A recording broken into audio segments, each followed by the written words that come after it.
মানুষে আর জানোয়ারে যত পার্থক্য আছে, এর মধ্যে সবচেয়ে বড় পার্থক্য হইল আল্লাহর হালাল হারামের বিধান গরু ছাগলের জন্য, হায়াওয়ান জানোয়ারের জন্য না, একমাত্র মানুষের জন্য। কাজেই যেই ব্যক্তি হালাল হারামের বিধান মানে সেই সত্যিকারের মানুষ। যে হালাল হারামের বিধান মানে না, তার মধ্যে আর জানোয়ারের মধ্যে কোনো পার্থক্য থাকে না। যেমন দেখেন আল্লাহর বিধানে বিয়া ছাড়া সন্তান জন্ম দেওয়া হারাম। এটা কি জানেন আপনারা? দেখি আল্লাহর বিধান বিয়া ছাড়া সন্তান জন্ম দেওয়া হারাম। এই বিধানটা কি গরু ছাগলের জন্য না মানুষের জন্য? কোন মানুষ যদি বলে আমি এই কথাটা মানি না, বিয়া ছাড়া সন্তান জন্ম দেওয়া হারাম, এই কথাটা আমি মানি না, সে মানুষ না জানোয়ার? তাহলে বিয়া ছাড়া সন্তান জন্ম দেওয়া হারাম, এটা কোথাকার শিক্ষা? একমাত্র কোরআন শিক্ষা। সুতরাং কোরআন শিক্ষা যদি আপনি মানেন তবেই আপনি মানুষ হতে পারেন। কোরআন শিক্ষা যে মানে না সে মানুষ নয়, জানোয়ার। পবিত্র কোরআনের সর্বমোট 114 সূরার মধ্যে এক সূরার নাম আছে সূরায়ে রহমান। সেই সূরায়ে রহমানের প্রথম দিকের 3টি আয়াত আমি আপনাদের সামনে তিলাওয়াত করি। এই সূরার শুরু থেকে শেষ পর্যন্ত সম্পূর্ণটি সূরা আল্লাহ আমাদের নবী মুহাম্মদুর রাসূলুল্লাহ সাল্লাল্লাহু আলাইহি ওয়াসাল্লামের কাছে নাযিল করেছিলেন মুশরিকদের একটি প্রশ্নের জবাব। আরবের মুশরিক মূর্তি পূজারীরা একদিকে মূর্তির পূজা করত, মূর্তির সামনে মাথা নত করত, মূর্তিকে সিজদা করত, অপরদিকে আল্লাহকেও আল্লাহ নামে ডাকত। খানায়ে কাবা আল্লাহর ঘরকে হজের নামে নেওয়া। এরা আসমান জমিনের সৃষ্টিকর্তা আল্লাহকেই বিশ্বাস করে। এমর্মে আল্লাহ এক আয়াতে বলেন, ওয়ালা ইন সাআলতাহুম মান খালাকাস সামাওয়াতি ওয়াল আরদ লা ইয়াকুলুনাল্লাহ। অর্থাৎ হে রাসূল করিম সাল্লাল্লাহু আলাইহি ওয়াসাল্লাম, তোমরা যারা মূর্তির পূজা করো, তোমরা বলো তো আসমান জমিন সৃষ্টি করেছেন কে? তখন তারা বলবে না যে কোন মূর্তি সৃষ্টি করেছে, তারাও বলবে আসমান জমিনের সৃষ্টিকর্তা আল্লাহ। এভাবে তারা আল্লাহকেও আল্লাহ নামে ডাকতো, আল্লাহর সাথে মূর্তিদেরকে শরীক করত, মূর্তিকেও সিজদা করত। সেই সমাজে আমাদের নবী মুহাম্মদুর রাসূলুল্লাহ সাল্লাল্লাহু আলাইহি ওয়াসাল্লাম জন্মগ্রহণ করে যখন ঘোষণা দিলেন সিজদা একমাত্র আল্লাহকে করতে হবে, আল্লাহ ছাড়া আর কাউকে সিজদা করা যাবে না। এই ব্যাপারে আরো কিছু কথা আছে, আগে বুঝে নিলেই পরে আর প্রশ্ন জাগবে না। সিজদা দুই প্রকার আছে। একটা সিজদাকে ইবাদতের সিজদা বলা হয়, আর একটা সিজদাকে সম্মানের সিজদা বলা হয়। আমি যাকে সিজদা করি তিনি আমার মালিক, তিনি আমার খালিক, তিনি আমার সুখ দুঃখের মালিক, শান্তি অশান্তির মালিক। তিনি দিলেই আমি পেতে পারি, তিনি না দিলে আমার পাওয়ার আর কোনো উপায় নাই। এই রকম চিন্তা চেতনা আকীদা বিশ্বাস নিয়ে যে সিজদা করা হয়, এই সিজদাটাকে ইবাদতের সিজদা বলা হয়। আর এক প্রকার সিজদা আছে সম্মানের সিজদা। আমি যাকে সেজদা করি তিনি আমার মালিক না, তিনি আমার সৃষ্টিকর্তা না, তিনি আমাকে সুখ শান্তি দেওয়ার ক্ষমতা রাখেন না। তবে আল্লাহ তাকে আমার থেকে বেশি মর্যাদা দিয়েছেন। সেইটা কি ইবাদতের সেজদা ছিল না সম্মানের সেজদা? আদম আলাইহিস সালামের শরীয়তে সেটা হালাল ছিল।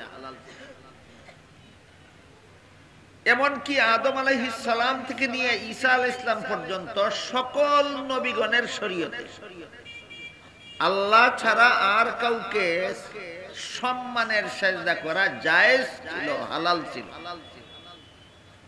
শুধুমাত্র মুহাম্মদুর রাসূলুল্লাহর শরীয়তে সম্মানের সেজদাটাও গায়রুল্লাহর জন্য হারাম করে দেওয়া।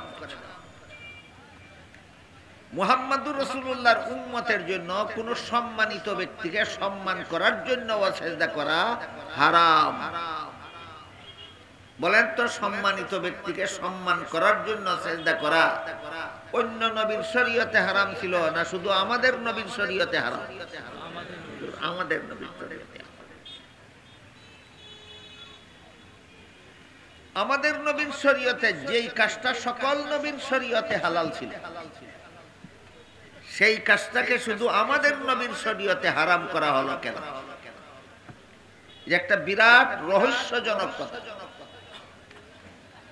বুঝলে অনেক তত্ত্ব এবং তথ্য বোঝা আমাদের জন্য সহজ হবে। এই যে ইবাদতের সেজদা আর সম্মানের সেজদার মধ্যে একটা পার্থক্য বললাম,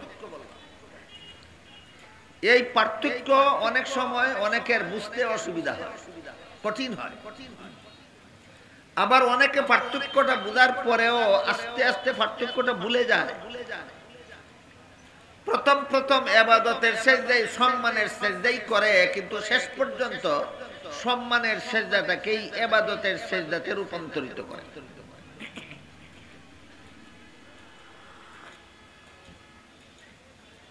কাজেই আগের আমলে কোন নবীর উম্মতে যখন প্রথম প্রথম সম্মানের সেজদা করত, শেষ পর্যন্ত এইটাকেই ইবাদতের সেজদা বানাইয়া নিত।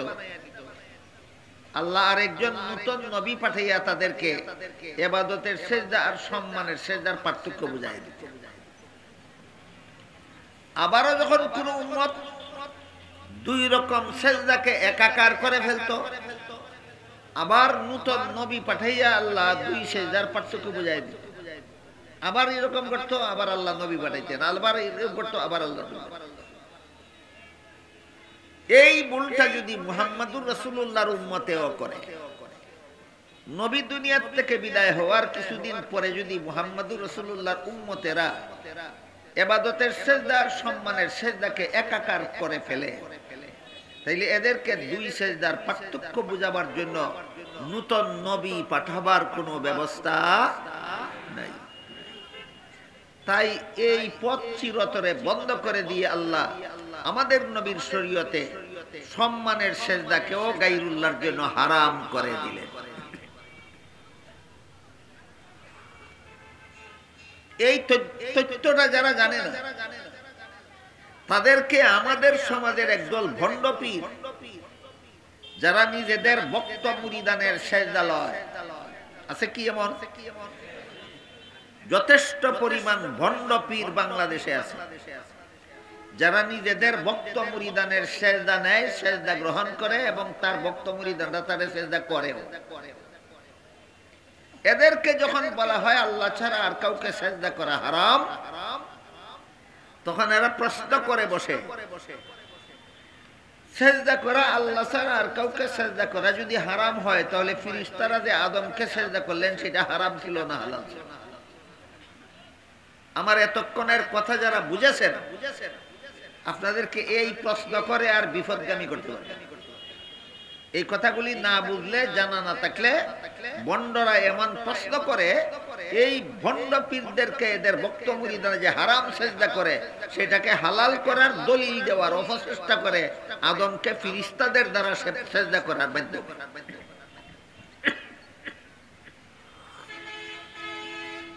এর খণ্ডনে একটা উদাহরণ বুঝুন। আল্লাহ যখন আদম হাওয়া দুইজনকে একসাথে পৃথিবীতে পাঠালেন, তখন প্রতি বছর আদম হাওয়ার ঘরে একসাথে দুটি করে যমজ সন্তান জন্ম হইত। একটি ছেলে একটি মেয়ে আগের বছর জন্ম হইতো, পরের বছর আবার একটি ছেলে একটি মেয়ে একসাথে জন্ম। এমত অবস্থায় আল্লাহ আদম আলাইহিস সালামকে আদেশ দিলেন, আপনার আগের বছরের ছেলের কাছে পরের বছরের মেয়েকে বিয়ে দিন, আর পরের বছরের ছেলের কাছে আগের বছরের মেয়েকে বিয়ে দিন। এবার বুঝে থাকতে বলুন তো, আদম আলাইহিস সালাম নিজের মেয়েদেরকে কার ছেলেদের কাছে বিয়া দিতেন? নিজের ছেলে। উনার শরীয়তে কি এই কাজটা হারাম ছিল না হালাল? এখন যদি কোনো ব্যক্তি নিজের মেয়েকে নিজের ছেলেকে বিয়া দিয়া বলে আদমে দিলে যদি হালাল হয়, আমি দিলে হারাম হবে কেন? এটা দলিল হবে না শয়তানি? ঠিক তেমনি ভাবে আদমের শরীয়তে সম্মানিত ব্যক্তিকে সেজদা দিয়া সম্মান করা হালাল ছিল, মুহাম্মদুর রাসূলুল্লাহর শরীয়তে হারাম হয়ে গেছে। এখন যদি কেউ আল্লাহ ছাড়া কাউকে সেজদা দিয়া বলে ফেরেশতারা দিলে যদি হালাল হয়, আমি দিলে হারাম হবে কেন? এটাও দলিল নয়, শয়তানি।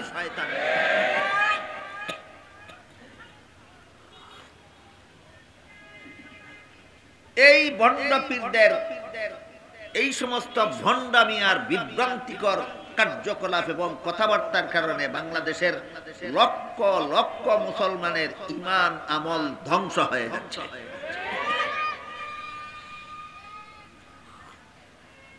এই জন্য তাফসীরের ফাঁকে ফাঁকে যখন ওই যে কথা ভণ্ড পীরদের প্রতিরোধে আসে, এই কথাগুলি আমার দৃষ্টিতে পরিষ্কার করে আপনাদের সামনে তুলে ধরা দরকার। গেল সেজদা সম্পর্কে এই সাম্প্রতিক কালের একটা জরুরি মাসালা, যা সকলের জানা থাকে। মুহাম্মদুর রাসূলুল্লাহর শরীয়তে যেহেতু আল্লাহ ছাড়া অন্য কাউকে সকল প্রকারের সেজদা করা হারাম করে দেওয়া হয়েছে, তাই আমাদের নবী ঘোষণা দিলেন সেজদা একমাত্র আল্লাহকে করতে হবে, আল্লাহ ছাড়া আর কাউকে সেজদা করা যাবে না। ইবাদতের সেজদা করলে শিরিক হবে, সম্মানের সেজদা করলে হারাম হবে। মুহাম্মদুর রাসূলুল্লাহর শরীয়তের এইটাই বিধান। এই নবীর কোন উম্মত যদি কোন গায়রুল্লাহকে ইবাদতের সেজদা করে, সে মুশরিক বেঈমান কাফির হয়ে যায়। আর মুহাম্মদুর রাসূলুল্লাহর কোন উম্মত যদি কোন গায়রুল্লাহকে, আল্লাহ ছাড়া অন্য কাউকে সম্মানের সেজদা করে আর এটাকে হালাল মনে করে, সেও কাফির হয়ে যায়। ইবাদতের সেজদা করলে আর কিছু মনে করা লাগবে না, এমনি কাফির। আর সম্মানের সেজদা করে যদি এটাকে হালাল মনে করে, সেও কাফির হয়ে যায়। যেহেতু মুহাম্মদুর রাসূলুল্লাহ ঘোষণা দিলেন একমাত্র আল্লাহ ছাড়া আর কাউকে কোনো প্রকার সেজদা করা যাবে না, এখান থেকেই রাসূলের সাথে মূর্তি পূজারীদের দুশমনি শুরু হয়। দুশমনি যখন চরমে গেল, তখন আল্লাহ একটি আয়াত নাজিল করে বলে দিলেন, তোমরা রহমানকে সেজদা করো। সেই মূর্তি পূজারী, আরব দেশের মূর্তি পূজারী মুশরিকরা জানতো না যে আল্লাহরই আরেক নাম রহমান। এরা মনে করলো মুহাম্মদ এতদিন বলছে আল্লাহ ছাড়া আর কাউকে সেজদা করা যাবে না, এখন আবার বলে রহমানকে সেজদা করা যাবে। তাইলে একবার আল্লাহকে সেজদা করার পরে আবার যদি রহমানকেও সেজদা করা যায়, তাহলে একবার আল্লাহকে সেজদা করার পরে আবার দেবতাকে সেজদা করা যাবে না কেন? এই প্রশ্ন তাদের মনে জাগলো। আমার কথা বুঝে থাকলে বলুন, প্রশ্ন জাগলো কেন? রহমান যে আল্লাহরই আরেক নাম, এই কথা জানার কারণে না না জানার কারণে? না জানার। এরা ভাবলো যে আল্লাহ একজন, রহমান আরেকজন। তাই এরা প্রশ্ন করলো, মানির রহমান, রহমান আবার কে? এই যে একটা প্রশ্ন করলো, এই প্রশ্নের জবাবে আল্লাহ সূরা রহমান নাযিল করেছেন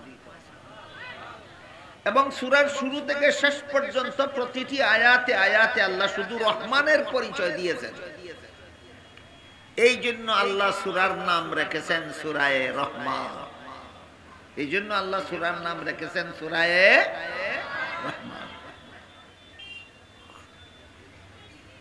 রহমান আল্লাহর একটা গুণবাচক নাম। আরেকটা গুণবাচক নাম আছে রহিম।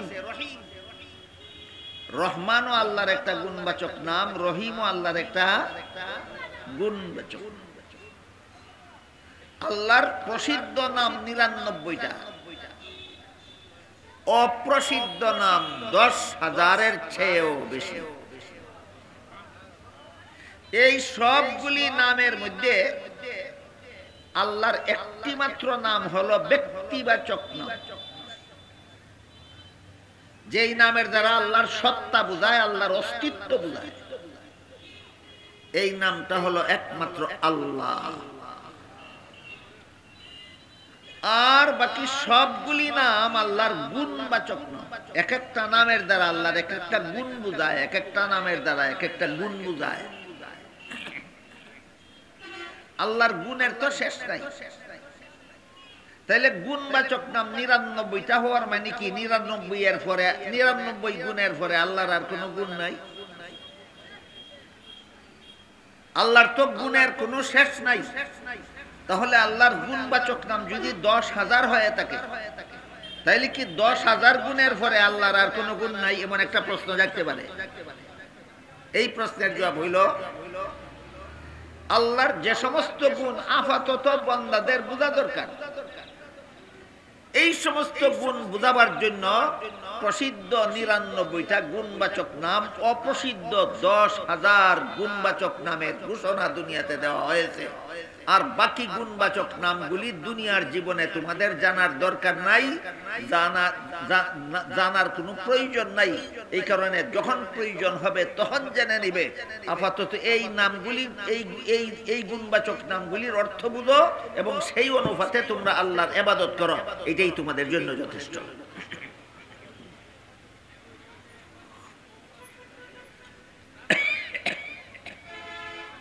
একমাত্র আল্লাহ ছাড়া বাকি সবগুলি নাম আল্লাহর গুণবাচক নাম, যে নামগুলি এক একটা গুণে, এক একটা নামে আল্লাহর এক একটা গুণ বুঝায়। এই গুণবাচক নামগুলি আবার দুই প্রকার। আমি যদি কুরআন হাদিসের ভাষায় বলি তাহলে মাদ্রাসার ছাত্ররা বুঝবে, আপনারা বুঝবেন। আল্লাহর গুণ দুই প্রকার। এক প্রকার গুণকে বলে সিফাতে খাসা, আর এক প্রকার গুণকে বলে সিফাতে আম্মা। আগেই বলছি এইসব কথা আপনারা বুঝবেন। যারা আলেম নন, মাদ্রাসার ছাত্র নন, তাদের বোঝার সুবিধার জন্য বলি। আল্লাহর গুণ প্রথমত দুই প্রকার। এক প্রকার গুণ হলো আল্লাহর একক গুণ, যেই গুণ শুধু আল্লাহর মধ্যেই আছে, আর কারোর মধ্যে নাই। এই গুণগুলিকে সিফাতে খাসা বলা হয় কুরআন হাদিসের ভাষায়, আর একক গুণ বলা হয় বাংলা ভাষায়। আমার কথা বুঝে থাকলে বলুন তো, যেই গুণ শুধুমাত্র আল্লাহর মধ্যে আছে, অন্য কারোর মধ্যে নাই, এমন গুণকে বাংলা ভাষায় কেমন গুণ বলে? একক গুণ। আর কতগুলি গুণ আছে আল্লাহর, এইগুলি মোটামুটি ভাবে অন্যদের মধ্যেও আছে, আর আল্লাহর মধ্যে তো আছে। আল্লাহর মধ্যে আছে পুরাপুরি, আর বান্দার মধ্যেও আছে মোটামুটি। আল্লাহর এমন গুণগুলিকে কুরআন হাদিসের ভাষায় সিফাতে আম্মা বলা হয়, বাংলা ভাষায় ব্যাপক গুণ বলা হয়। আল্লাহর গুণ দুই প্রকার, একক গুণ, ব্যাপক গুণ। একক গুণ, ব্যাপক গুণ। একক গুণ আল্লাহর এমন গুণকে বলে যেই গুণ আল্লাহ ছাড়া আর কারোর মধ্যে নাই। ব্যাপক গুণ এমন গুণকে বলে যেই গুণ পুরাপুরি ভাবে আল্লাহর মধ্যে আছে, আর মোটামুটি ভাবে বান্দার মধ্যে আছে। বুঝাইতে পারলাম? উদাহরণ, আল্লাহর এক নাম আছে খালেক, অর্থ সৃষ্টিকর্তা। কাজে খালেক নামের দ্বারা আল্লাহর সৃষ্টি করার গুণ বোঝায়। আল্লাহ যে সৃষ্টিকর্তা, এই কথাটা বোঝায়। খালেক আল্লাহর নাম আসেনি, এর অর্থ সৃষ্টিকর্তা। বলেন তো, সৃষ্টি করার গুণ কি আল্লাহ ছাড়া আর কারোর মধ্যে আছে? নাই, নাই। এটা হলো আল্লাহর কেমন গুণের উদাহরণ? একক। আরেকটা গুণবাচক নাম আছে আল্লাহর বাসির। বাসির অর্থ দেখনেওয়ালা, আল্লাহ দেখেন। বলেন তো কোন বান্দাও কিছু না কিছু দেখে কিনা? তাহলে দেখার গুণটা আল্লাহর মধ্যে আছে, বান্দার মধ্যে আছে। তাইলে বাসির আল্লাহর কেমন গুণ বোঝায়? একক গুণ না ব্যাপক গুণ? যেই গুণটা আল্লাহর মধ্যে আছে বান্দার মধ্যে আছে, কিন্তু তারপরও পার্থক্য আছে। আল্লাহ যে দেখেন চক্ষু ছাড়া দেখেন, আল্লাহর দেখতে কোনো চোখের সাহায্য নিতে হয় না। বান্দা চোখের সাহায্য ছাড়া দেখে না। আবার আল্লাহ যে দেখেন সব কিছু দেখেন, বান্দা সামান্য কিছু দেখে। বুঝে থাকলে বলুন আল্লাহ কতটুকু দেখেন? সবকিছু। বান্দা কতটুকু দেখে? সামান্য। তারপরও দেখার গুণটা পুরাপুরি ভাবে আল্লাহর মধ্যে আছে, সামান্য কিছু বান্দার মধ্যে আছে। তাই দেখার গুণটা আল্লাহর কেমন গুণ? ব্যাপক। ঠিক তেমনি ভাবে রহমান আল্লাহর একক গুণ, রহিম আল্লাহর ব্যাপক গুণ। রহমান আল্লাহর কেমন গুণ? একক। রহমান অর্থ দয়ালু, রহিম অর্থ দয়া। কিন্তু রহমান এমন দয়ালুকে বলে যে দয়ালু যাকে দয়া করে তাকে সৃষ্টি করার আগেই দয়া দিয়া সৃষ্টি করে। বলেন তো সৃষ্টির আগেই দয়া দিয়া সৃষ্টি করার মতো দয়ার গুণ কার মধ্যে আছে? একমাত্র আল্লাহর মধ্যে আছে। এই জন্য রহমান আল্লাহ ছাড়া আর কারো নাম হতে পারে না। আল্লাহ শব্দের দ্বারা যেমন আল্লাহ ছাড়া আর কারো নাম হতে পারে না, রহমান শব্দের দ্বারাও একমাত্র আল্লাহ ছাড়া আর কারো নাম হতে পারে না। বান্দা রহমান হতে পারে না, বান্দা আব্দুর রহমান হতে পারে। কথাটা কেন বলতেছি? আমাদের সমাজে অনেক সময় দেখা যায় মা বাপে রাখছে ছেলের নাম আব্দুর রহমান, শেষ পর্যন্ত অনেকে আব্দু শব্দ বাদ দিয়া খালি কয় রহমান। রহমান তার নাম নয়, রহমান আল্লাহর নাম। তার নাম হইল আব্দুর রহমান। আব্দুর রহমানের অর্থ হইল রহমানের গুলাম। তুমি নিজেই রহমান না তুমি রহমানের গুলাম? গুলাম শব্দ বাদ দিয়া যদি তাকেই রহমান ডাকা হয়, তাহলে কার নামে কারে ডাকা হইল? আল্লাহর নামে বন্দারে ডাকা হইল। আব্দু শব্দ বাদ দিয়া যদি আব্দুর রহমানকে শুধু রহমান ডাকেন, তাহলে কার নামে কারে ডাকলেন? আল্লাহর নামে বন্দারে ডাকলেন। মারাত্মক রকমের গুনাহ। এই গুনাহ অনেকে বুঝে নাই, জন্য কথাটা ক্লিয়ার করে দিলাম। আমাদের দেশের সাধারণ মুসলমানের অনেকেই বুঝে না আব্দুর রহমানকে রহমান ডাকা জঘন্যতম গুনাহ। তুমি আল্লাহর নামে বন্দারে ডাকছো। এইরকম গুনাহ যেন আমরা জীবনে কেউ কোনোদিন না করি, এই বিষয়টার প্রতি আপনাদের দৃষ্টি আকর্ষণ করার জন্য বিষয়টার আমি একটু পরিষ্কার ভাবে বলার চেষ্টা করলাম। বুঝে থাকলে এবার বলুন তো, বান্দা রহমান হয় না বান্দা আব্দুর রহমান হয়? আমার ছেলের নাম রাখলাম আব্দুর রহমান, এর অর্থ হইল তুমি রহমানের গুলাম। আমি যদি তারে ডাকি রহমান, এর অর্থ হয় তুমি ওই রহমান, তুমি ওই দয়া করে আমরা সৃষ্টি করছো। শিরিকের দিকে যায়নি? যায়।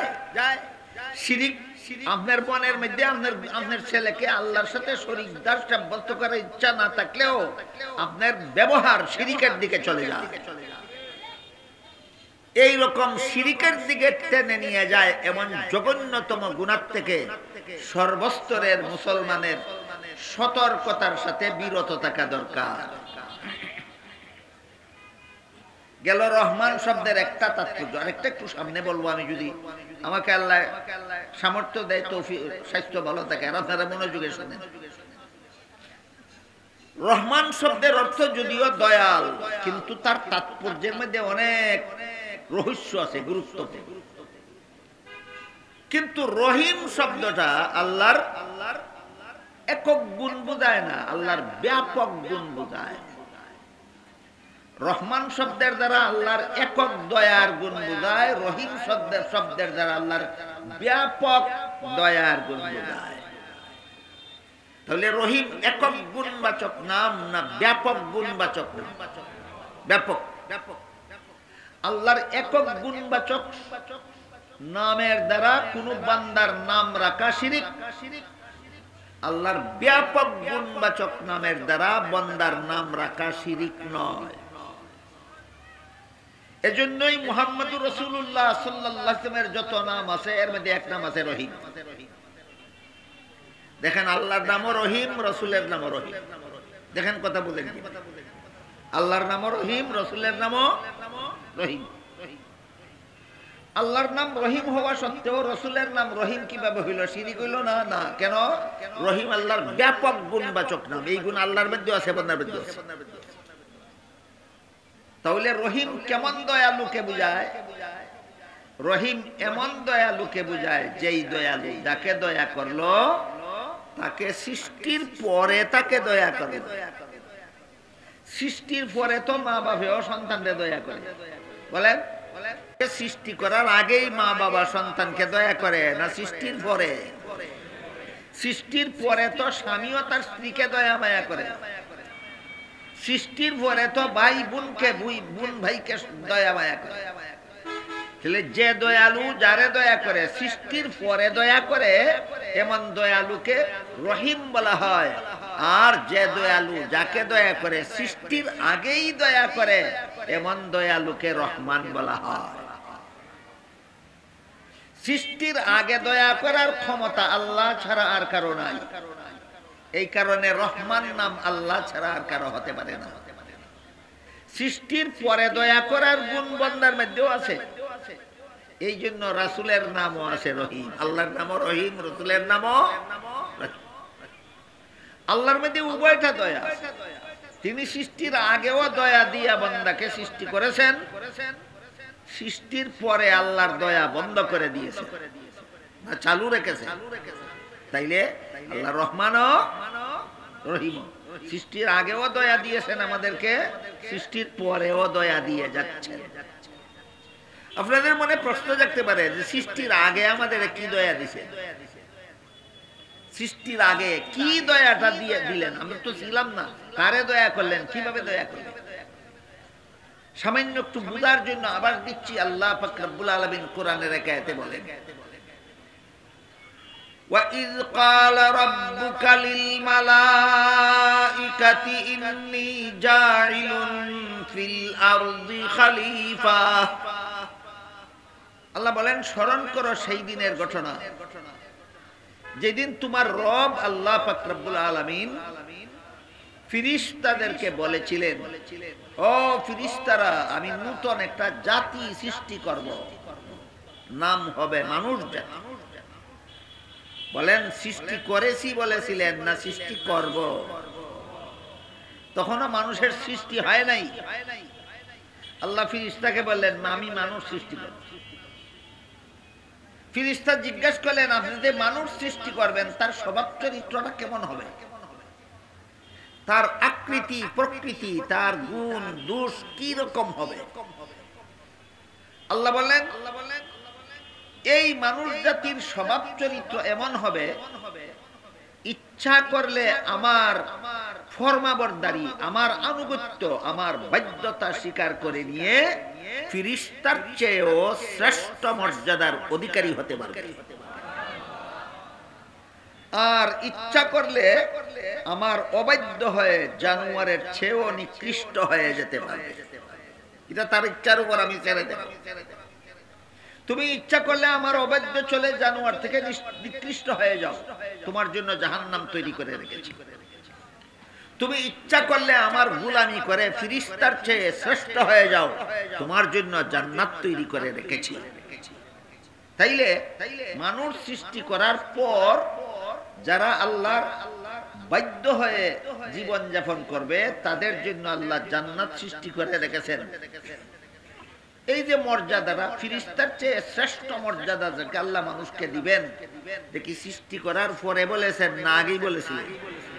তাহলে এই ঘোষণাটা কি মানুষের প্রতি, আপনাদের প্রতি আল্লাহর দয়া ছিল না? এই দয়া এটা কি সৃষ্টির পরের দয়া না সৃষ্টির আগের দয়া? এমন দয়ালকে রহমান বলা হয়, বুঝতে পারলেন? আর সৃষ্টির পরে উস্তাদ তার ছাত্রকেও দয়া মায়া করেন, সৃষ্টির পরে নবী তার উম্মতকেও দয়া মায়া করেন। মুহাম্মদুর রাসূলুল্লাহ সাল্লাল্লাহু আলাইহি ওয়াসাল্লাম নিজের উম্মতের জন্য যে পরিমাণ দয়াল, এই পরিমাণ দয়াল আল্লাহর পরে জগতে আর কেউ নাই। এটার একটা উদাহরণ শুনেন। হাসরের মাঠের ভয়াবহ অবস্থা দেখে সমস্ত নবী রাসূলগণ পর্যন্ত নিজেদের পরিবার পরিজন, বিবি বাচ্চা, ছেলে মেয়ের কথা ভুলে গিয়ে শুধু বলতে থাকবেন, ইয়া রাব্বি নাফসি, ইয়া রাব্বি নাফসি, ইয়া রাব্বি নাফসি। ও আল্লাহ, তোমার আযাব গজব থেকে আমাকে বাঁচাও।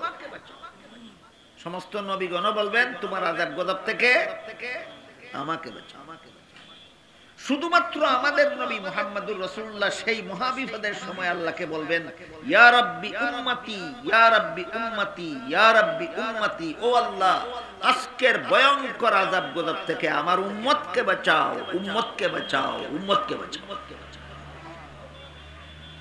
বলেন তো, আপনাদের নবী আপনাদের প্রতি যে পরিমাণ দয়াল, এই পরিমাণ দয়াল আল্লাহর পরে জগতে আর কেউ আছে? এই জন্য নবীর নাম আল্লাহ রাখেছেন রহিম। নবী উম্মতকে সৃষ্টি করার আগে দয়া করেছেন না সৃষ্টির পরে? সৃষ্টির পরে। নবী শুধু রহিম কিন্তু রহমান না। আল্লাহ রহমানও। এই বিষয়গুলি সাধারণত এরকম সবার মধ্যে আলোচনা হয় না, কারণ বিষয় এত সহজ নয়, একটু কঠিন আছে। অনেকে বুঝতে পারে না, এই জন্য বুঝতে পারবে কি না, ভুল বুঝলে তো আবার তার ক্ষতি হয়ে যাবে, এই আশঙ্কায় হয়তো অনেকেই বলেন। কিন্তু আমি যেহেতু সূরা রহমান তিলাওয়াত করেছি, এই সূরার নামই সূরা রহমান। রহমানের তাৎপর্য না বুঝাইলে তো এটার তাফসীর হইল না। এই কারণে আমি বাধ্য হইয়া কথাগুলি আপনাদের সামনে তুলে না ধরে পারলাম। এই পর্যন্ত কথাগুলি বুঝে থাকলে বলুন তো, এই কথাগুলিও কি আমাদের জানা বোঝা দরকার? মুশরিক মূর্তি পূজারীরা প্রশ্ন করেছিল, বানির রহমান, রহমানকে।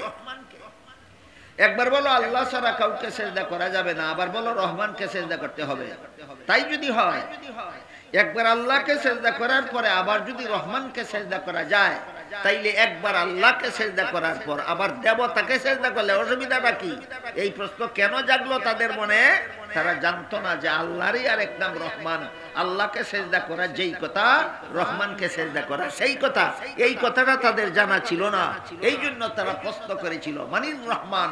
এই প্রশ্নের জবাবে আল্লাহ সম্পূর্ণটা সূরা নাযিল করেছেন। এই জন্য আল্লাহ সূরার নাম দিয়েছেন সূরায়ে রহমান। কাজেই এই সূরার শুরু থেকে শেষ পর্যন্ত প্রতিটি আয়াতে আয়াতে আল্লাহ শুধু রহমানের পরিচয় দিয়েছেন। সুদা কথা না। এই সূরার প্রত্যেকটা আয়াতে আল্লাহ, আয়াতে আয়াতে আল্লাহ শুধুমাত্র রহমানের পরিচয় দিয়েছেন।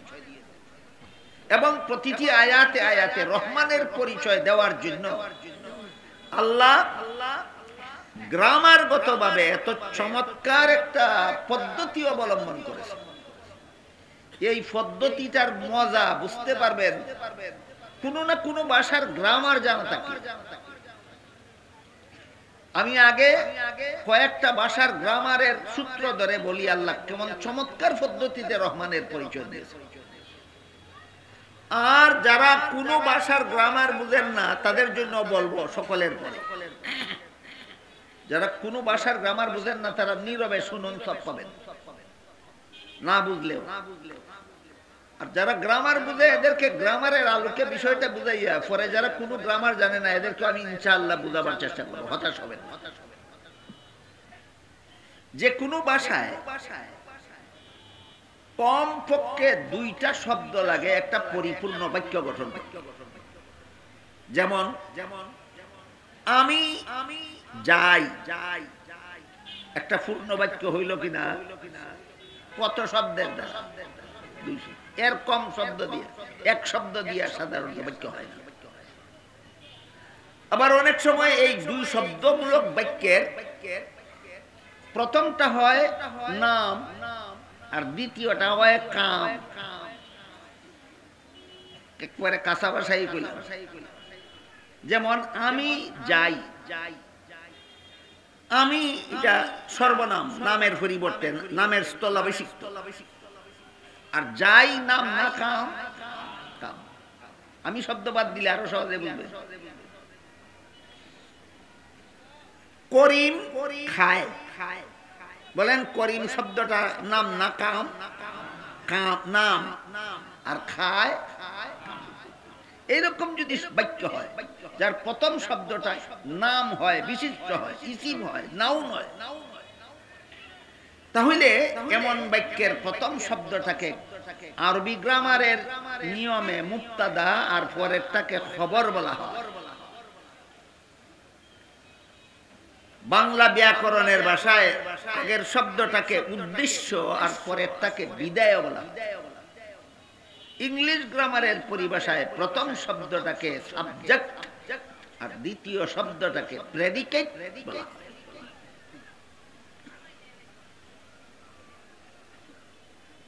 এবার দেখেন সূরা রহমানের শুরুতে একটা আয়াত পরিপূর্ণ, আয়াতটা হলো আর রহমান। এক শব্দ দিয়ে এক আয়াত পূর্ণ হইল কেমনে? আমরা তো জানি কমপক্ষে দুই শব্দ লাগে। এখানে একটা প্রশ্ন জানি। সূরা রহমানের প্রথম আয়াত আর রহমান, উল্লেখযোগ্য শব্দ একটা। এই শব্দের দ্বারা তো কোনো বাক্য পরিপূর্ণ হয় না, আল্লাহ এটার দ্বারা আয়াতটাকে পরিপূর্ণ করলেন।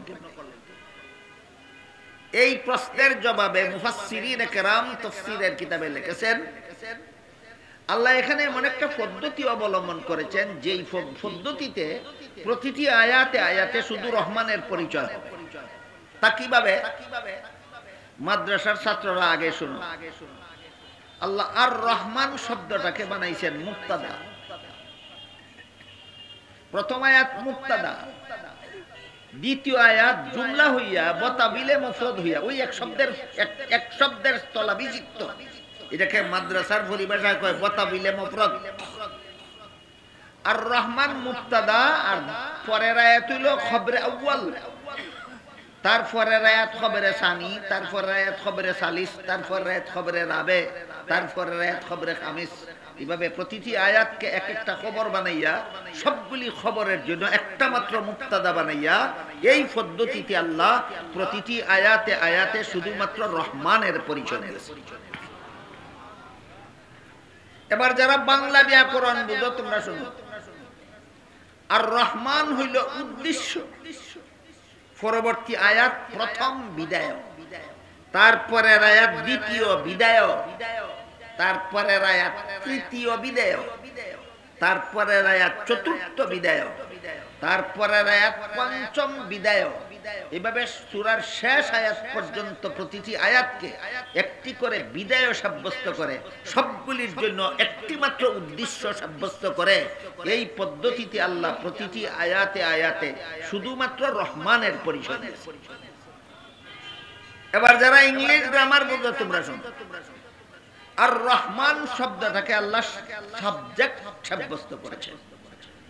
পরবর্তী আয়াত হইল ফার্স্ট প্রেডিকেট, তারপরের আয়াত সেকেন্ড প্রেডিকেট, তারপরের আয়াত থার্ড প্রেডিকেট, তারপরের আয়াত ফোর্থ প্রেডিকেট, তারপরের আয়াত ফিফথ প্রেডিকেট। এইভাবে সবগুলি আয়াতকে এক একটা প্রেডিকেট সাব্যস্ত করে, সবগুলি প্রেডিকেটের জন্য একটি মাত্র সাবজেক্ট সাব্যস্ত করে। এই পদ্ধতিতে আল্লাহ প্রতিটি আয়াতে আয়াতে শুধুমাত্র রহমানের পরিচয় দিয়েছে। এখন শুনেন, যারা কোনো গ্রামার বুঝেন না, বাংলা না ইংরেজি না আরবি, আপনারা শুনুন। আল্লাহ বলেন আর রহমানু আল্লামাল কুরআন। রহমান চিনো না? রহমান তিনি কুরআন শিক্ষা দিয়েছেন। মানুষ সৃষ্টি করেছেন যিনি, মানুষকে বাক শক্তি দান করেছেন যিনি। এই সবগুলি যিনি বলতে কে? তিনি।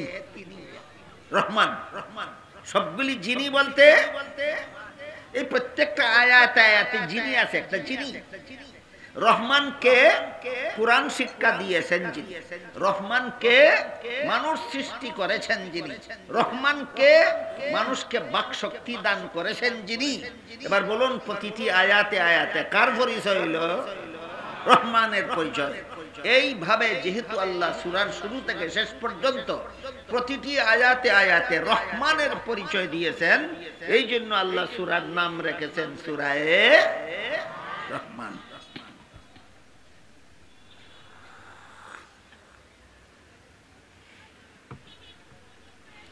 আরো অনেক কথা।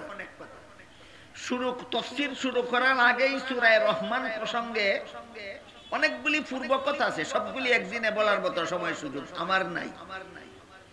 আপনারা হয়তো বলতে পারেন আমরা অনেকক্ষণ বসে থাকবো, আমার অনেকক্ষণ বসে থাকার সুযোগ নেই। এই জন্য পূর্ব কথাগুলি আপাতত আজকের মতো এই পর্যন্ত থাকুক। যেহেতু ওরা প্রশ্ন করেছিল রহমান কে, আর আল্লাহ রহমানের পরিচয় দিতে গিয়া সম্পূর্ণটা সূরা নাযিল করেছেন, এই জন্য আল্লাহ বড় চমৎকার পদ্ধতিতে প্রতিটি আয়াতে আয়াতে রহমানের পরিচয় দিয়েছেন। এবার আমরা আয়াত ৩টার মর্ম বোঝার চেষ্টা করি। প্রথম আয়াত হইল আর রহমান, এর অর্থ হলো দয়াল আল্লাহ। প্রথম আয়াত আর রহমান, অর্থ দয়াল। দ্বিতীয় আয়াত আল্লামাল কুরআন, এর অর্থ হলো কোরআন শিক্ষা দিয়েছেন। দয়াল আল্লাহ কোরআন শিক্ষা দিয়েছেন। এরপর আয়াত হলো খালাকাল ইনসান, এর অর্থ হলো মানুষ সৃষ্টি করেছেন। দয়াল আল্লাহ কোরআন শিক্ষা দিয়েছেন, মানুষ সৃষ্টি করেছেন। দয়াল আল্লাহ কোরআন শিক্ষা দিয়েছেন, মানুষ সৃষ্টি করেছেন। সিরিয়াল বাই সিরিয়াল ৩টা আয়াতের ৩টা অর্থ মনে রাখলে পরবর্তী কথা বুঝতে পারবেন। বলেন প্রথম আয়াত আর রহমানের অর্থ কি? দ্বিতীয় আয়াত আল্লামাল কুরআন, অর্থ কি? কোরআন শিক্ষা দিয়েছে। তৃতীয় আয়াত খালাকাল ইনসান, অর্থ কি? হ্যাঁ, তাইলে এখন বুঝবেন না? ৩টা আয়াতের ৩টা অর্থ ধারাবাহিক ভাবে মনে রাখবেন, সিরিয়াল বাই সিরিয়াল। আর রহমান অর্থ দয়াল আল্লাহ, আল্লামাল কুরআন অর্থ কোরআন শিক্ষা দিয়েছেন, খালাকাল ইনসান অর্থ মানুষ সৃষ্টি করেছেন। দয়াল আল্লাহ কোরআন শিক্ষা দিয়েছেন, মানুষ সৃষ্টি করেছেন। এবার একটা কথা জিজ্ঞাসা করতে, আপনাদের জানা থাকলে বলবেন, জানা না থাকলে চুপ থাকবেন, আমি বলবো, কিন্তু না জেনে জবাব দিবেন। অনেকের এরকম অভ্যাস থাকে, জানে না কিন্তু জবাব একটা দিয়ালায়, এরকম করবেন। আমি একটা কথা জিজ্ঞাসা করবো, জানা থাকলে জবাব দিবেন, না জানা থাকলে চুপ থাকবেন, আমি জবাব দেব। আল্লাহ যে মানুষ সৃষ্টি করেছেন আর কি করেছেন? কোরআন শিক্ষা দিয়েছেন। মানুষকে কি সৃষ্টি করার আগে কোরআন শিখাইছেন, না সৃষ্টি কইরা কোরআন শিখাইছেন? হ্যাঁ, তাইলে সৃষ্টি করছেন আগে আর কোরআন শিখাইছেন পরে। মানুষ সৃষ্টি করেছেন আগে, কোরআন শিক্ষা দিয়েছেন পরে। ঠিক আছে নি? বলতে গিয়া কিন্তু এই কথাটা আল্লাহ পাল্টাইয়া দিয়েছেন। মানুষ সৃষ্টি করে কোরআন শিক্ষা দিয়েছি, বলেন না? বলেন কোরআন শিক্ষা দিয়ে মানুষ সৃষ্টি করেছি। বাস্তবে যেটা করলেন কইতে গিয়ে এর উল্টাটা করলেন কেন? কইলেন কেন? যা কইলেন তার বাস্তবে তো করলেন তার বিপরীত, এরকম উল্টা পাল্টা করলেন কেন? এই প্রশ্নের জবাব, সংক্ষিপ্ত জবাব হলো,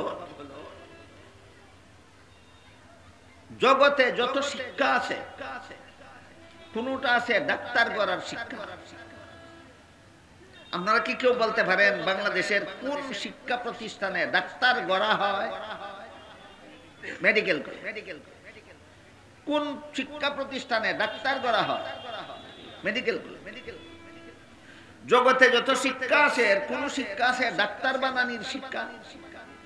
কোন শিক্ষা আছে কারিগর বানানোর শিক্ষা, কোন শিক্ষা আছে ইঞ্জিনিয়ার বানানোর শিক্ষা, কোন শিক্ষা আছে বিজ্ঞানী বানাবার শিক্ষা, কোন শিক্ষা আছে দার্শনিক বানাবার শিক্ষা, কিন্তু মানুষ গড়ার শিক্ষা একমাত্র কোরআন শিক্ষা। মেডিকেল কলেজে পড়লে ডাক্তার হওয়া যায়, মানুষ হওয়া যায় না। এই কথাটা এখনই আপনাদের বুঝে আসবে না, আমি একটু ব্যাখ্যা না করলে বুঝে আসবে না।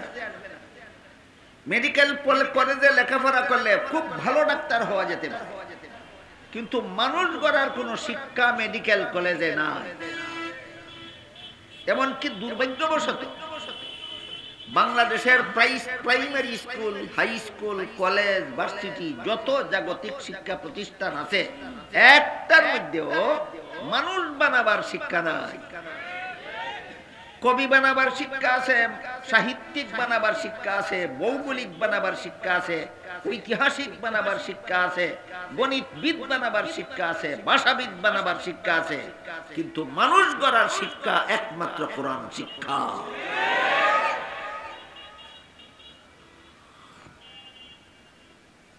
এই তথ্যটা বোঝাবার জন্য আল্লাহ মানুষ বানাইয়া কোরআন শিখাইছি বলেন না, বলেন কোরআন শিখাইয়া মানুষ বানাইছি। পার্থক্য আছে, মানুষে আর জানোয়ারে যত পার্থক্য আছে, এর মধ্যে সবচেয়ে বড় পার্থক্য হইল আল্লাহর হালাল হারামের বিধান গরু ছাগলের জন্য, হায়াওয়ান জানোয়ারের জন্য না, একমাত্র মানুষের জন্য।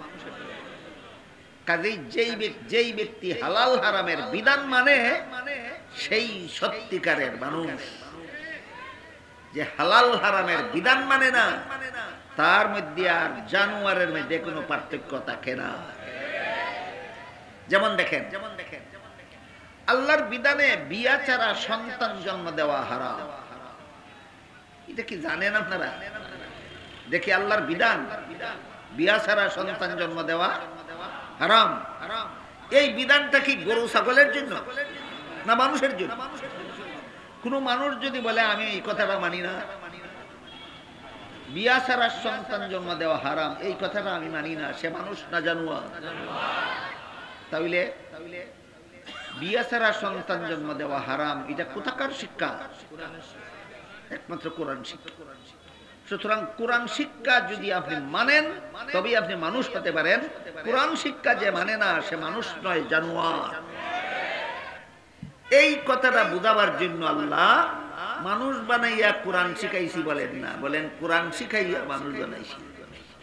মানুষ বানাইয়া কোরআন শিখাইছি বললে তো কোরআন শিক্ষার আগেই তুমি মানুষ হয়ে গেছো। বুঝেন কথা? মানুষ বানাইয়া কোরআন শিখাইছি কইলে কি বোঝা যায়? কোরআন শিখবার আগেই আমি মানুষ না? না, আল্লাহ বলেন না না, কোরআন শিখার আগে তুমি মানুষ না, কোরআন শিখার আগ পর্যন্ত তুমি জানোয়ার। আমি ছোটবেলায় শুনতাম আমাদের দেশের মুরব্বীরা একটা নীতি বাক্য বলতো, একটা প্রবাদ চালু আছিল, বলতো মা বাপে বানায় ভূত আর উস্তাদে বানায় ভূত। মা বাপে বানায় ভূত আর উস্তাদে বানায় ভূত। মা বাপে ভূত বানায় মানে একটা দেবতার মতো একটা সন্তান জন্ম দেয়, এরাই হালাল হারাম বুঝে না। লেখাপড়া দিলে উস্তাদে শিখাইয়া দেয় হালাল হারাম মাইনা চল যদি তুই মানুষ হতে চাস। তাহলে মা বাপে কি বানায়? ভূত। আর উস্তাদে বানায় কোন উস্তাদ? প্রাইমারি স্কুলে, হাই স্কুলে, কলেজে, ভার্সিটি। আপনারা খুঁজা দেখেন, আমি খুঁজা দেখছি বাংলাদেশের কোন প্রাইমারি স্কুল, কোন হাই স্কুল, কোন কলেজ, কোন ভার্সিটির বইয়ে লেখা নাই বিয়া ছাড়া সন্তান জন্ম দেওয়া হারাম। লেখা নাই, লেখা নাই কোন বইয়ে। যদি আমার কথা বিশ্বাস করেন তো ভালো কথা, বিশ্বাস না করলে আগামীকাল যাচাই করে দেখেন প্রাইমারি স্কুলের কোনো পাঠ্য বইয়ে লেখা নাই বিয়া ছাড়া সন্তান জন্ম দেওয়া হারাম। হাই স্কুলের কোনো পাঠ্য বইয়ে লেখা নাই বিয়া ছাড়া সন্তান জন্ম দেওয়া হারাম।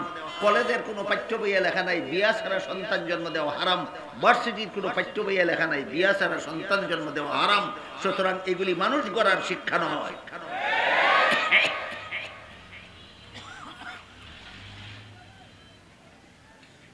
আপনারা সরাসরি কোরআন শিখেন অথবা কোরআন শিক্ষিতদের মুখ থেকে আল্লাহর বিধান শুনে শুনে মেনে নেন।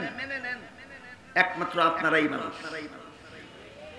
দুই পথ, হয়তো কোরআন শিখতে হবে আর নয় কোরআন শিক্ষিতদের মুখ থেকে আল্লাহর হালাল হারামের বিধান মেনে নিতে হবে। দুই পথ ছাড়া আদম সন্তানের মানুষ হওয়ার আর ৩ নম্বর কোনো পথ নয়। তাইলে বলেন কোরআন শিক্ষা ছাড়া মানুষ হয় না কোরআন শিক্ষা দ্বারা মানুষ হয়? এই কথাটা বোঝাবার জন্য আল্লাহ খালাকাল ইনসান আল্লামাহুল কোরআন বলেননি, বলেন আল্লামাল কোরআন খালাকাল ইনসান। এর থেকে সোজা ভাষা আমার জানা নাই, থাকলে আরো সহজ করে কইতাম। বলেন যতটুকু চেষ্টা করে আমি আপনাদেরকে বুঝাবার চেষ্টা করে সহজ করে বলতেছি, বুঝেন কিনা?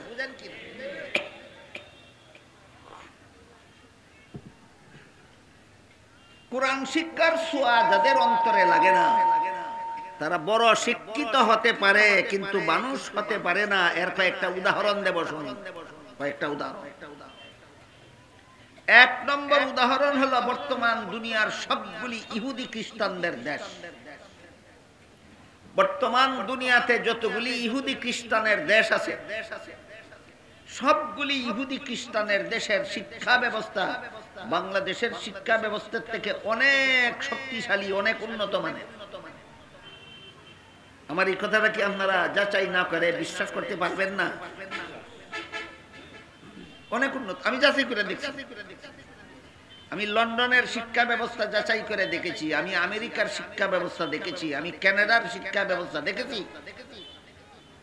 এগুলি ইহুদি খ্রিস্টানের দেশ। এদের দেশের শিক্ষা ব্যবস্থা এত মজবুত, এত শক্তিশালী, তাদের দেশের একটা নাগরিক অশিক্ষিত থাকার কোনো সুযোগ নাই। অথচ বাংলাদেশের কোন মা বাবা যদি তার ছেলেকে তার মেয়েকে স্কুলেও পড়ায় না, মাদ্রাসাতেও পড়ায় না, মক্তবেও পড়ায় না, গড়ও পড়ায় না, এইভাবে মূর্খ বানাবার সুযোগ বাংলাদেশে এখনো আছে। তাদের দেশে এই সুযোগ নেই। প্রতিটি সন্তানকে 7 বছর বয়সে স্কুলে ভর্তি করাতেই হবে আইনত। 17 বছর বয়স পর্যন্ত লেখাপড়া চালাতেই হবে। কোন পিতামাতা যদি তার সন্তানকে 7 বছর থেকে 17 বছরের ভিতরে লেখাপড়া বন্ধ করে, সরকার ওই সন্তানের মা বাবাকে জেলখানায় বন্দী করে রেখে ওই সন্তানকে সরকার নিজ দায়িত্বে লালন পালন করে লেখাপড়া করায়। এবার বলেন তাদের দেশে একটা মানুষ অশিক্ষিত থাকার সুযোগ আসেনি? তাহলে বাংলাদেশের শিক্ষা ব্যবস্থাটা বেশি শক্তিশালী না ইহুদি খ্রিস্টানদের দেশের শিক্ষা ব্যবস্থা বেশি শক্তিশালী? এবার আসেন তাদের মনুষ্যত্বের অবস্থা। এরা মানুষ না জানোয়ার? আপনারা বলবেন, আমি অবস্থাটা কই? তাদের দেশের সরকারি আইনে, সরকারি আইন, তাদের দেশের সরকারি আইনে বিয়ে ছাড়া সন্তান জন্ম দেওয়া কোনো অপরাধ নয়। বিয়ে ছাড়া সন্তান জন্ম দেওয়া কোনো অপরাধ নয়, বরং এটা তাদের মানবাধিকার। একটা যুবক ছেলে একটা যুবতী মেয়ের সাথে কুকুরের মতো মিলামিশা করবে, এটা তাদের মানবাধিকার। ইসলাম বলে এটা মানবাধিকার নয়, এটা পশু অধিকার। বলেন ইহুদি খ্রিস্টানদের দৃষ্টিভঙ্গি আর ইসলামের দৃষ্টিভঙ্গিতে কোনো পার্থক্য আছে? ইসলাম এটাতে কি অধিকার কয়? পশু অধিকার।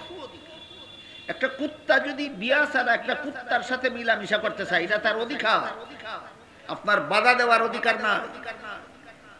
একটা পাঠা যদি একটা পাটির সাথে বিয়া ছাড়া মিলামিশা করতে চায়, এটা তার অধিকার, আপনার বাধা দেওয়ার অধিকার না। তাহলে বিয়া ছাড়া নারী পুরুষের মিলামিশার অধিকারটা এটা কি মানবাধিকার না পশু অধিকার? তাদের দেশে সরকারি ভাবে এই অধিকার স্বীকৃত। তাদের দেশে সরকারি ভাবে এই অধিকার স্বীকৃত। অপেক্ষায় থাকেন, আপনারা যে গতিতে চলেছেন যদি রুখে দাঁড়াতে না পারেন, ওই দিন বেশি দূরে নয় যেই দিন বাংলাদেশেও সেই পশু অধিকার প্রতিষ্ঠিত হবে। আমাদের দায়িত্ব শুধু আগে ভাগে সতর্ক করে দেওয়া, কাউকে গাড়ে ধরে ফিরিয়ে দেওয়ার দায়িত্ব আমাদের না। আল্লাহ কোরআনে স্বয়ং নবীকে বলেছেন, লাস্তা আলাইহিম বিমুসাইতির, হে মুহাম্মদুর রাসূলুল্লাহ, আপনাকে দারোগা বানাইয়া পাঠাইছি না, পাপিষ্ঠরে গাড়ো ধরে ফিরাবে। আপনি বলে দেন এই পথে চলতে ধ্বংস হবে। নবীর যে দায়িত্ব ছিল আমাদের সেই দায়িত্ব, আগে ভাগে সতর্ক করে দেওয়া। যে গতিতে চলছে বাংলাদেশের শিক্ষা ব্যবস্থা, যদি এক্ষুনি রুখে দাঁড়াতে না পারেন, ওই দিন বেশি দূরে নয় যেদিন আপনাদের দেশেও পশু বানাবার আইন জারি হয়ে যাবে।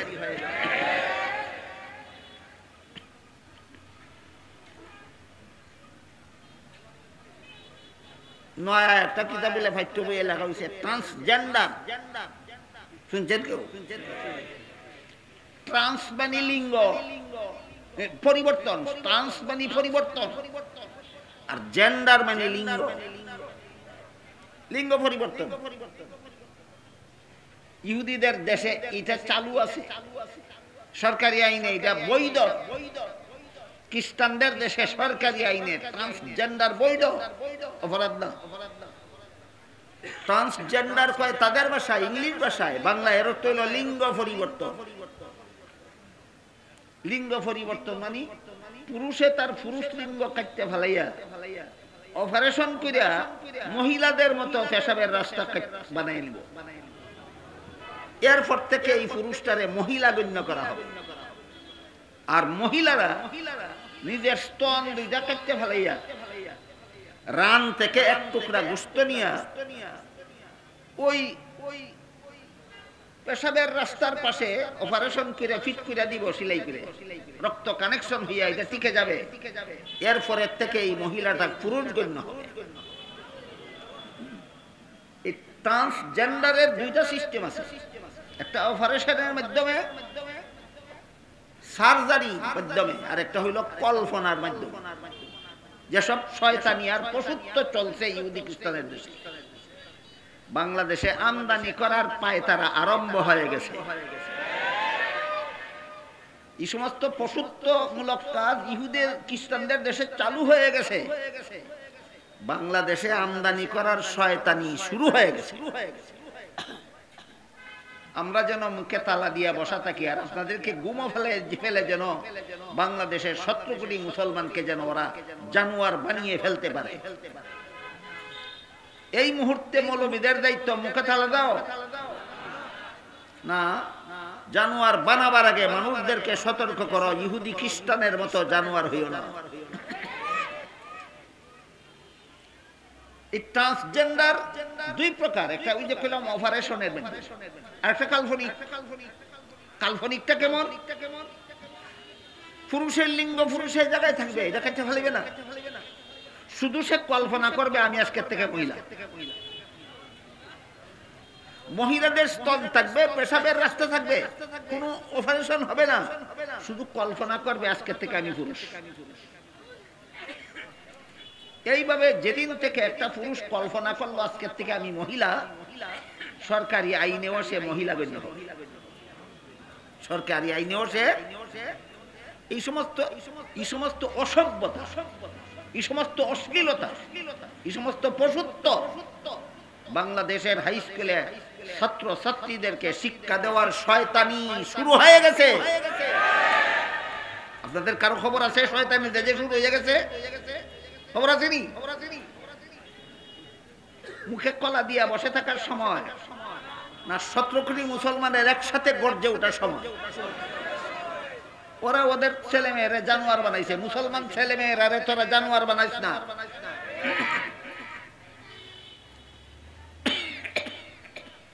ট্রান্সজেন্ডার কত প্রকার?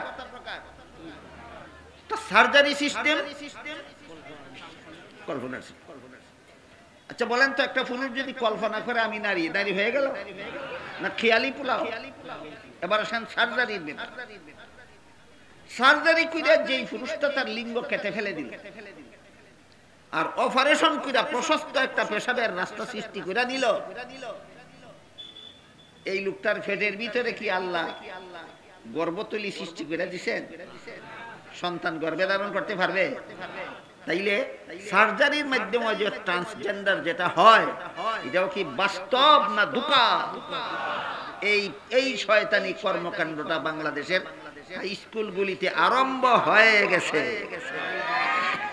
আপনাদের মুখ বন্ধ করে বসে থাকা দরকার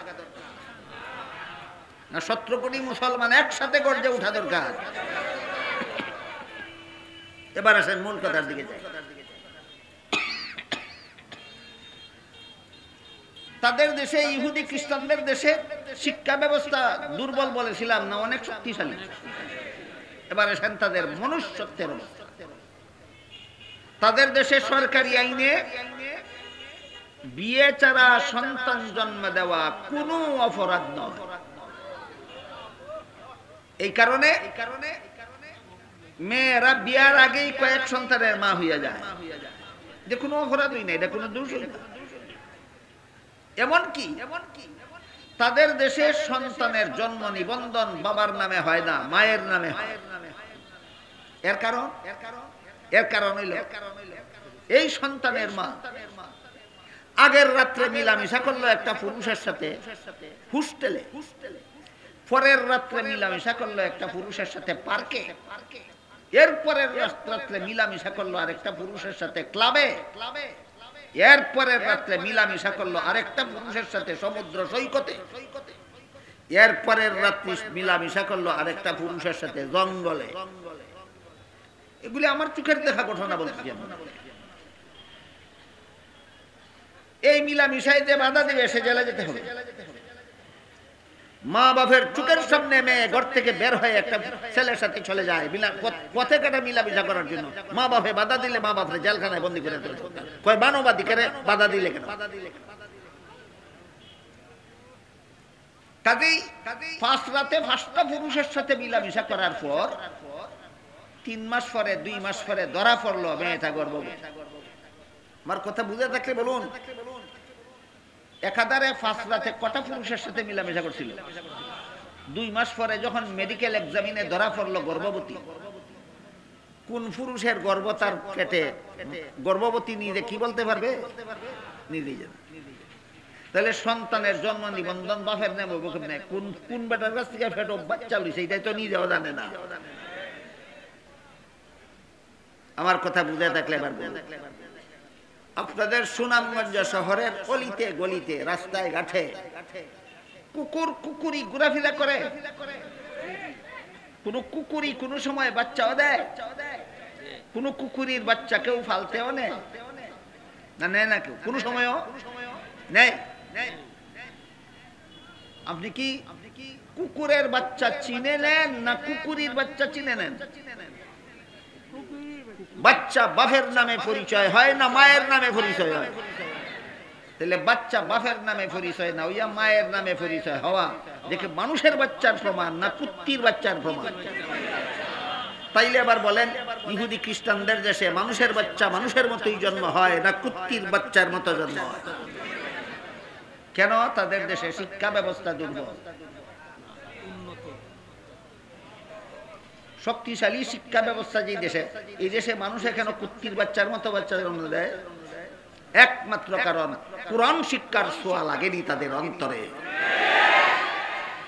এবার বলুন, কোন শিক্ষা মানুষ গড়ার শিক্ষা? হইছে না জব? হইছে না? একমাত্র কোরআন শিক্ষা মানুষ গড়ার শিক্ষা। এই কথাটা বোঝাবার জন্য আল্লাহ মানুষ বানাইয়া কোরআন শিখাইছি বলেন না, বলেন কোরআন শিখাইয়া মানুষ বানাইছি। দেখি আমি আপনাদেরকে বুঝাতে পারলাম কোন শিক্ষা মানুষ গড়ার শিক্ষা? যারা কোরআন শিক্ষা বলেছেন হয়নি জবাব। কোরআন শিক্ষা ছাড়া দুনিয়াতে মানুষ গড়ার আর কোনো শিক্ষা নাই। কোরআন শিক্ষা ছাড়া দুনিয়াতে মানুষ গড়ার আর কোনো শিক্ষা নাই। কোরআন শিক্ষার ছোঁয়া যাদের অন্তরে লাগে না, বিয়া ছাড়া সন্তান জন্ম দেওয়া হারাম যাদের অন্তরে বিশ্বাস করে না, বলুন এরা মানুষ থাকতে পারে না, জানোয়ার হয়ে যায়। এটা তৈল বিয়া ছাড়া সন্তান জন্ম দেওয়া হারাম মানে না, এই জন্য জানোয়ার। বিয়া ছাড়াই নারী পুরুষ মিলামেশা করে, এটা জানোয়ারের কাজ। আরেকটা আছে জানোয়ারের কাজ নয়, জানোয়ারের চেয়ে নিকৃষ্ট একটা মানুষের কাজ। মানুষ বিয়া ছাড়া মিলামিশা করবে না, এটা মানুষ। আর একটা জানোয়ারের কাজ, বিয়া ছাড়াই মিলামিশা করবে, এটা জানোয়ার। আরেকটা আছে মানুষ তো নাই, জানোয়ারের চেয়েও নিকৃষ্ট। ওইটা কোনটা?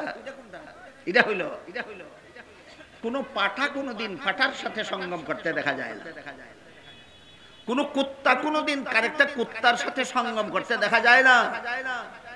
কিন্তু ট্রান্সজেন্ডার পদ্ধতি চালু হয়ে গেলে একটা পুরুষ যখন নিজেরা মহিলা কল্পনা করবে আর সরকারেও তারে মহিলা গণ্য করে নিবে, এই পুরুষটা আর একটা মহিলার এই কল্পিত মহিলা আর একটা পুরুষের কাছে বিয়া বসবে কিনা, আর একটা পুরুষের কাছে। যেই মহিলাটা আর একটা পুরুষের কাছে বিয়া বসলো, দেখে আসলেই মহিলা না, আসলে পুরুষ। একটা পুরুষের বিয়া হইলো আর একটা পুরুষের সাথে। তাদের পুরুষে পুরুষে যৌন কর্ম, মহিলায় মহিলায় যৌন কর্ম, এইটাকে বাংলা ভাষায় সমকামিতা বলা হয়। ট্রান্সজেন্ডার শয়তানি আইনের টার্গেট হইল সমকামিতা অনুমোদন দেওয়া। এই জঘন্যতম অসভ্য কাজ কুত্তায় করে না। একটা পুরুষ আর একটা পুরুষের সাথে সঙ্গম করার মতো অপচেষ্টা কুত্তায় করে না, ফাটায় করে না। ইহুদি খ্রিস্টানদের দেশের মানুষে করে, বাংলাদেশের মুসলমানেও যেন করতে পারে, এই শয়তানি চক্রান্ত শুরু হয়ে গেছে। এখানে তিনটা জিনিস বুঝতে হবে। বিয়ের পরে মিলামিশা করা মানুষের কাজ, বিয়ে ছাড়া নারী পুরুষের মিলামিশা করা পশুর কাজ, আর পুরুষে পুরুষে মিলামিশা করা পশুর থেকেও নিকৃষ্ট। পুরুষে পুরুষে মিলামিশা করা পশুর থেকেও নিকৃষ্ট। তো আপনাদেরকে শুধু পশুর মতো বানাবার চক্রান্ত করেই তারা ক্ষান্ত আছে, না পশুর থেকে নিকৃষ্ট বানাবার চক্রান্ত চলছে? আলেমদের উচিত মুখে তালা দিয়ে বসে থাকা, আপনাদের উচিত কানে তুলা দিয়ে বসে থাকা। আলেমদের উচিত আপনাদেরকে সময় থাকতে সতর্ক করে দেওয়া। আপনাদের উচিত সময় থাকতে 17 কোটি মুসলমানের একসাথে এই শয়তানির বিরুদ্ধে গর্জে ওঠা।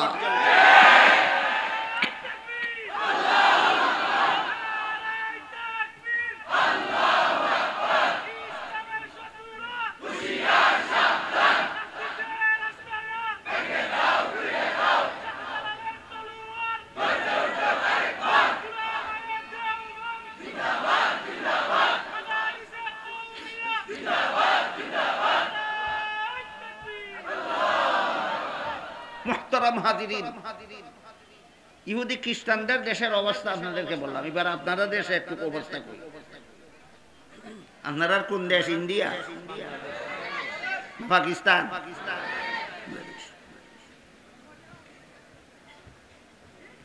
পাকিস্তানি কতগুলি আইন এখনো বাংলাদেশের আদালতে চলে। এই আইনগুলিরে আমি বলে থাকি পাকিস্তানি ভূত। পাকিস্তান আমলের যে আইন এখনো বাংলাদেশের আদালতে চলে, এই আইনগুলিরে আমি বলি পাকিস্তানি ভূত। এত মানুষের প্রাণ বিসর্জনের বিনিময়ে, এত সাগর রক্ত দেওয়ার বিনিময়ে, এত মা বোনের ইজ্জতের বিনিময়ে যেই বাংলাদেশ স্বাধীন হইল, এখানে এখনো পাকিস্তানের ভূত কেন বসে থাকে? পাকিস্তানি যত ভূত এখনো বাংলাদেশে আছে, এর মধ্যে একটা ভূত হইল নারী পুরুষ উভয়ে আফুসে যদি অপকর্ম করে ফেলে শাস্তি নাই, জোরে করলে শাস্তি। পাকিস্তানি ভূত। কোন দেশি ভূত? পাকিস্তানি। একটা ছেলের বিরুদ্ধে একটা মেয়ে যদি আদালতে মামলা করে, সে আমার সাথে অপকর্ম করে, আর ছেলেটা যদি আদালতে গিয়ে প্রমাণ করতে পারে আমি তার সম্মতিক্রমে করেছি, খালাস। কোন দেশি ভূত? বুঝে থাকলে বলুন তো, বাংলাদেশে এখনো পাকিস্তানি ভূত আসেনি। বাংলাদেশকে পাকিস্তানি ভূত মুক্ত করা দরকার। বাংলাদেশকে পাকিস্তানি বুত মুক্ত করা দরকার। এবার বাংলাদেশের কিছু কথা বুঝেন। আমি আগেই বলেছি, বাংলাদেশের primary school, high school, college, ভার্সিটিতে যত পাঠ্য বই আছে একটার মধ্যেও লেখা নাই বিয়া ছাড়া সন্তান জন্ম দেওয়া হারাম। লেখা আছে একমাত্র মাদ্রাসার পাঠ্যপুস্তক। তাহলে বাংলাদেশে মানুষ গড়ার শিক্ষা আছে কোথায়? কইছে না জন? আমি মানি না। বাংলাদেশে মানুষ গড়ার শিক্ষা চালু আছে একমাত্র মাদ্রাসা। আবার বলুন, বাংলাদেশে মানুষ গড়ার শিক্ষা চালু আছে কোথায়? একমাত্র মাদ্রাসা। এই বাংলাদেশের মাদ্রাসাগুলি স্কুল, কলেজ, ভার্সিটিতে কি পরিমাণ মানুষ গড়েছে এবার আমি আপনাদেরকে হিসাব দেব। বাংলাদেশের মাদ্রাসাগুলি, বাংলাদেশের স্কুল, কলেজ, ভার্সিটিতে কি পরিমাণ মানুষ তৈরি করেছে।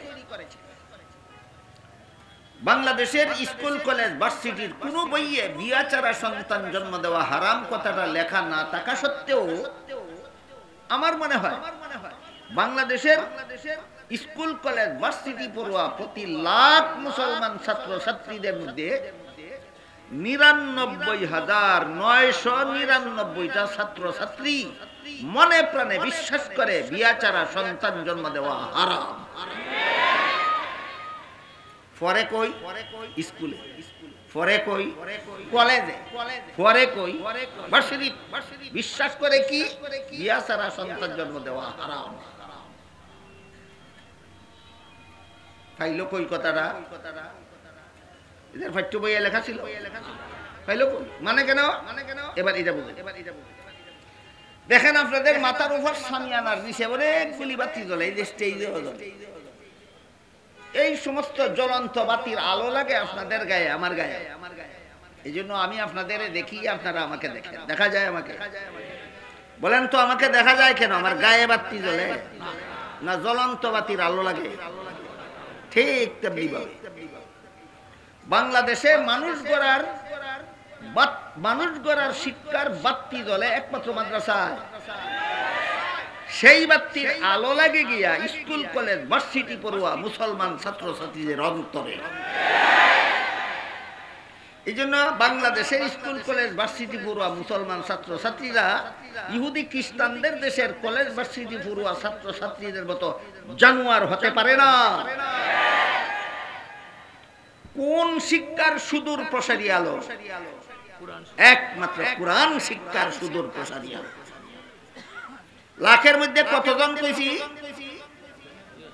স্কুল, কলেজ, ভার্সিটি পড়ুয়া প্রতি লাখ মুসলমান ছাত্র ছাত্রীদের মধ্যে বলেছি ৯৯,৯৯৯টা মুসলমান ছাত্র ছাত্রী স্কুলে পড়েছে, কলেজে পড়েছে, ভার্সিটিতে পড়েছে, কিন্তু মনে প্রাণে বিশ্বাস করে বিয়া ছাড়া সন্তান জন্ম দেওয়া হারাম। বলুন কোন শিক্ষার প্রভাব? ওরা কলেজে ফিরে জানোয়ার হইল। এরা কলেজে ফিরে জানোয়ার হইল না কেন? ওদেরকে কোরআন শিক্ষার ছোঁয়া লাগেনি ওদের অন্তরে। এদের অন্তরে কোরআন শিক্ষার ছোঁয়া লাগে। লাখের মধ্যে ৯৯,৯৯৯ বলেছি, বাদ দিছি কজন? একজন বাদ দিলাম কেন? একজন বাদ দিছি ডক্টর আহমদ শরীফদের জন্য, একজন বাদ দিছি তসলিমা নাসরিনদের জন্য, একজন বাদ দিছি শামসুর রহমানদের জন্য, একজন বাদ দিছি সালমান রুশদিদের জন্য। এই যে কয়েকটা নাম কইলাম, এরা কি জিনিস চিনেন আপনারা? সকালে চিনেন। আমারও আর মুখে ব্যথা করতেছে, কথা বলতে পারি না, সময়ও নাই। ১-২ মিনিটে দেখি কিছু বুঝাইতে পারি কিনা। এদের মধ্যে একটা, যে কয়েকটার নাম কইছি, এদের মধ্যে একটার নাম ছিল তসলিমা নাসরিন। বাংলাদেশ থেকে পলাইয়া যাওয়ার সময় সে মেডিকেল কলেজ পড়ুয়া MBBS ডাক্তার ছিল। MBBS ডাক্তার অশিক্ষিত, মূর্খ না শিক্ষিত? MBBS ডাক্তার ছিল। সে বাংলাদেশ থেকে পলাইয়া যাওয়ার আগেই যত বই লিখেছে, এর মধ্যে একটা বইয়ের নাম ছিল অপরপক্ষ। অপরপক্ষ বইয়ে তসলিমা নাসরিন লিখেছে, আমার পেট আমার শরীরের অঙ্গ, আমার স্বামীর শরীরের অঙ্গ নয়। কাজেই স্বামীর অধিকার নাই তার ইচ্ছা মতো আমার পেটে বাচ্চা জন্ম দেওয়ার। আমার পেটে কার কাছ থেকে বাচ্চা নিব না নেব সেটা আমার অধিকার।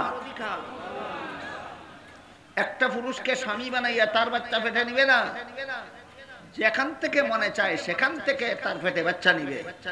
যে তসলিমা নাসরিনের মতবাদ। আমি আপনাদের জিজ্ঞেস করি, একটা পুরুষকে স্বামী বানাইয়া তার বাচ্চা পেটে না নিয়া যেখান থেকে মনে চায় সেখান থেকে পেটে বাচ্চা নিতে দেওয়ার জন্য মানুষের পেটের দরকার না এমন পেট কুত্তিরও থাকে? তাহলে তসলিমার পেটে আর কুত্তির পেটে ব্যবধান কত? সমান? ফেটে ফেটে সমান, ঠিক আছে, কিন্তু দুইটা জন্তুয়ে সমান না। তসলিমা কুত্তির মতো হইল কেন? শিক্ষার অভাবে না কোরআন শিক্ষার পরশ পাওয়ার অভাবে? তাহলে এবার বলুন, কোন শিক্ষা মানুষ গড়ার শিক্ষা? একমাত্র কোরআন শিক্ষা মানুষ গড়ার শিক্ষা। তসলিমা কোরআন শিক্ষায় শিক্ষিত নয়, কোরআন শিক্ষার ছোঁয়াও লাগেনি তার অন্তরে। সুতরাং তসলিমার মধ্যে আর কুত্তির মধ্যে কোনো পার্থক্য নয়। তারপরও দুইটা পার্থক্য আছে, একটা চারটিঙ্গা কুত্তি আর একটা দুই টিঙ্গা কুত্তি। আসেনি দুইটা পার্থক্য? একটা চারটিঙ্গা কুত্তি, একটা দুই টিঙ্গা কুত্তি। চারটিঙ্গা কুত্তিটা অশিক্ষিত, চারটিঙ্গা কুত্তিটা আর দুই টিঙ্গাটা। এবার বলেন, শিক্ষিতটা কুত্তি হইল কেন? শিক্ষার অভাবে না কোরআন শিক্ষার অভাবে? ক্লিয়ার হয়েছে? ক্লিয়ার হয়েছে? এই জন্য আল্লাহ বলেন, মানুষ বানাইয়া কোরআন শিখাইছি না, কোরআন শিখাইয়া মানুষ বানাইছি। কোরআন শিক্ষায় যদি শিক্ষিত হও অথবা কোরআন শিক্ষার পরশ যদি তোমার অন্তরে লাগে, তুমি আল্লাহর দৃষ্টিতে মানুষ। যার অন্তরে কোরআন শিক্ষার পরশ লাগেনি, তসলিমার মতো জানোয়ার, আহমদ শরীফের মতো জানোয়ার, শামসুর রহমানের মতো জানোয়ার, সালমান রুশদির মতো জানোয়ার।